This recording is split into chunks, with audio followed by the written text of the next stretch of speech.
Assalamualaikum warahmatullahi wabarakatuh. Perkenalkan, kami dari Teknik Informatika UIN Syarif Hidayatullah, Jakarta, kelas 3C kelompok 12.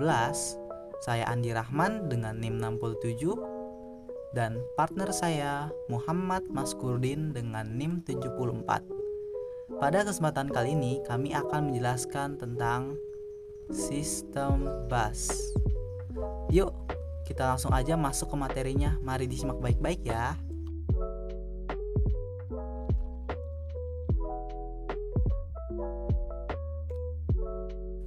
Ada pepatah yang mengatakan bahwa tak kenal maka tak sayang. Oleh karena itu, mari kita cari tahu dahulu, apa sih yang disebut dengan sistem bus?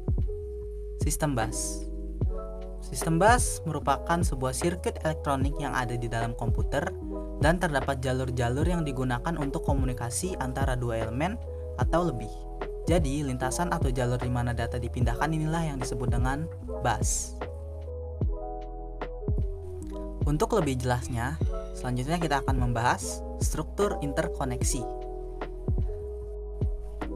Kumpulan lintasan atau saluran berbagai modul disebut struktur interkoneksi. Nah, yang dimaksud modul-modul di sini adalah prosesor, memori, dan input-output.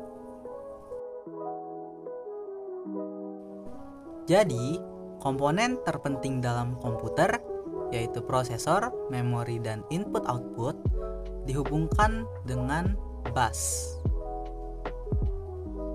Setiap bus memiliki satu atau lebih garis paralel.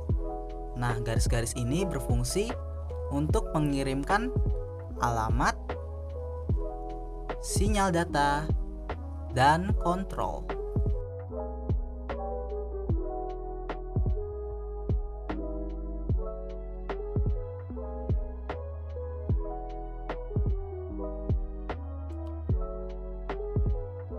Oke teman-teman, kita telah membahas tentang pengertian dan guna dari sistem bus. Sekarang kita akan mempelajari gimana sih sistem bus itu bisa bekerja? Yuk langsung aja kita bahas sama-sama. Secara umum, fungsi saluran bus dikategorikan dalam 3 bagian, yaitu saluran data, saluran alamat, dan saluran kontrol. Saluran data atau data bus merupakan lintasan bagi perpindahan data antar modul. Saluran alamat atau address bus adalah tempat menspesifikasi sumber dan tujuan data. Yang terakhir adalah saluran kontrol atau control bus, adalah bus yang mengontrol semua lintasan dan modul yang ada. Cara kerja sistem bus. Ketika prosesor ingin membaca sesuatu dari memori, ini berarti datanya terletak di dalam memori. Maka, supaya prosesor bisa membaca data tersebut, lintasan yang pertama diaktifkan adalah saluran kontrol. Saluran kontrol akan meneruskannya ke memori, lalu setiap sel memori itu memiliki alamat tertentu, sama seperti rumah yang mempunyai alamat masing-masing. Nah, alamat ini akan ditempatkan ke dalam saluran alamat. Dari sini, memori akan mengetahui sel mana yang ingin dibaca oleh prosesor dengan alamat yang tadi ada di saluran alamat. Akhirnya, saluran data akan mengirim data dari sel memori ke prosesor. Tercapailah tujuan prosesor untuk membaca data dari memori.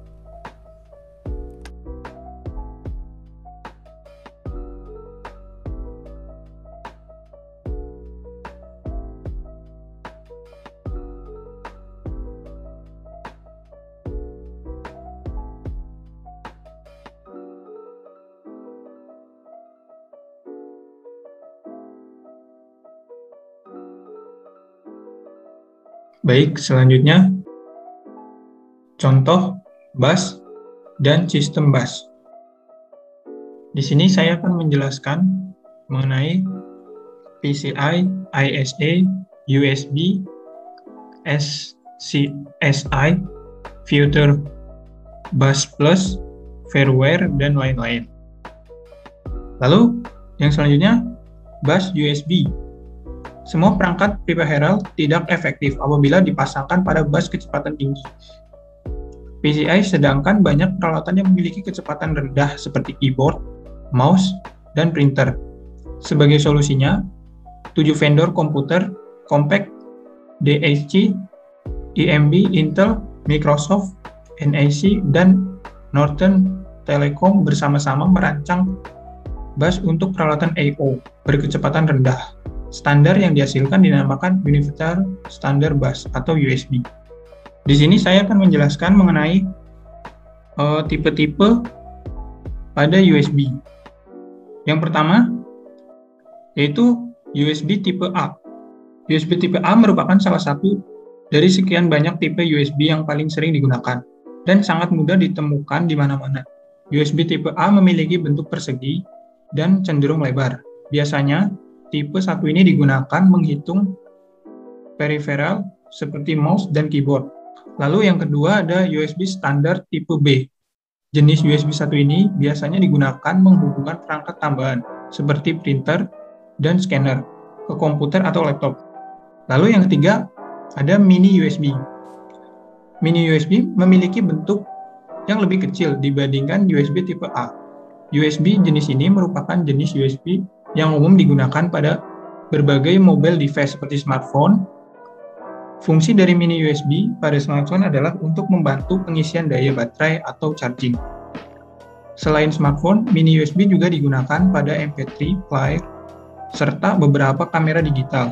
Lalu, di antara banyak jenis-jenis USB yang ada, micro USB merupakan salah satu jenis yang paling banyak digunakan saat ini. Salah satu jenis micro USB adalah micro USB tipe A. Micro USB tipe A memiliki bentuk yang lebih besar dan pipih jika dibandingkan dengan mini USB. USB jenis ini biasanya ditemukan pada personal kamera digital. Micro USB A memiliki kecepatan transfer hingga 480 Mbps. Lalu, yang selanjutnya, micro USB tipe B. Sama halnya dengan micro USB tipe A, micro USB tipe B juga banyak ditemukan pada ponsel, kamera digital, dan PDA. Untuk kecepatan transfer 480 Mbps. Lalu yang selanjutnya, USB tipe C. USB tipe C digadang-gadang sebagai salah satu jenis USB kecepatan transfer data yang jauh lebih tinggi dibandingkan pendahulunya, yaitu tipe A dan tipe B. Di masa depan, akan banyak perangkat yang menggunakan port USB ini. Beberapa smartphone kelas menengah dan hampir semua smartphone kelas atas sudah menggunakan port USB tipe C. Lalu selanjutnya, macam-macam port dan fungsinya. Yang pertama, port USB.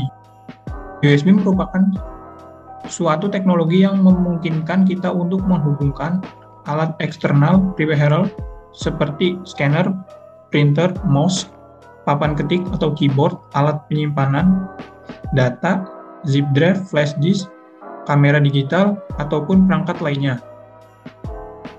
Lalu yang kedua ada PS2 port, yaitu port untuk menghubungkan mouse dan keyboard. Untuk keyboard biasanya berwarna ungu, sedangkan port PS2 untuk mouse biasanya berwarna hijau. Lalu yang ketiga ada serial port. Berikut beberapa fungsi serial port yang menghubungkan antar peripheral komputer lain dengan motherboard. Menghubung antar mouse dengan motherboard, penghubung antar modem dengan motherboard. Lalu yang selanjutnya ada parallel port. Paralel adalah sebagai penghubung motherboard dengan printer jenis lama, zip drive, beberapa scanner, sound card, webcam, gamepad. Lalu yang selanjutnya VGA video port.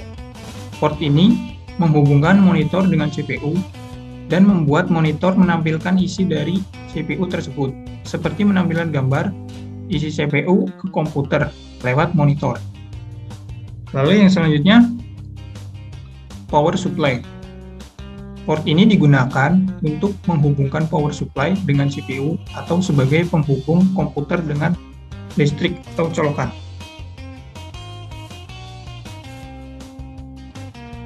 Lalu Selanjutnya ada network port. Port ini digunakan untuk menghubungkan komputer satu dengan komputer lainnya, atau jaringan LAN. Juga berfungsi menghubungkan CPU dengan jaringan komputer. Port ini juga biasa digunakan untuk menyambungkan komputer dengan internet. Lalu yang selanjutnya ada audio port.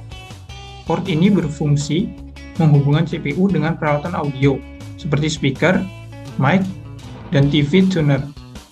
Lalu yang kesembilan ada port modem line telepon. Port ini berfungsi sebagai penghubung untuk internet memakai modem dial-up atau jaringan telepon. Lalu yang ke-10 ada game port. Port ini berfungsi untuk menghubungkan antara komputer dengan joystick, dan port ini hanya bisa digunakan untuk bermain game. Terima kasih. Sekian presentasi dari kelompok kami. Kurang lebihnya mohon maaf. Wassalamualaikum warahmatullahi wabarakatuh.